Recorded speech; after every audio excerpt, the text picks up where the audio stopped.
अर्थात सातारा जिल्ह्यातल्या रहिमतपूरमध्ये या ठिकाणी उद्या काय चित्र पाहायला मिळू शकतं? रहिमतपूर मध्ये आपण बघतोय की काय चित्र असेल, कोण नगराध्यक्ष असू शकतं. तर इथं नंदना माने राष्ट्रवादी अजित पवार पक्षाच्या रहिमतपूरमध्ये संभाव्य नगराध्यक्षा होऊ शकतात.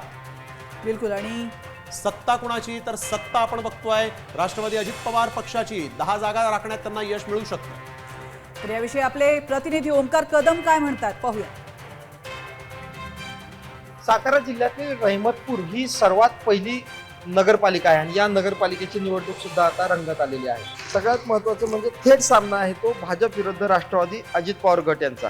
भाजपकडून वैशाली माने या निवडणूक रिंगणात उभ्या आहेत, तर राष्ट्रवादीकडून नंदना माने या नगराध्यक्षपदासाठी निवडणूक रिंगणामध्ये उभ्या आहेत.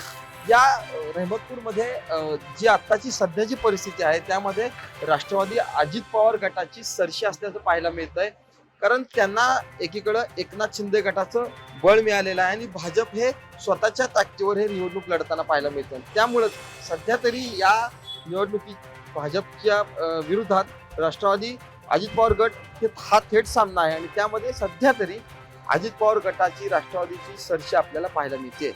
ओंकार कदम, साम टीव्ही न्यूज, रहिमतपूर.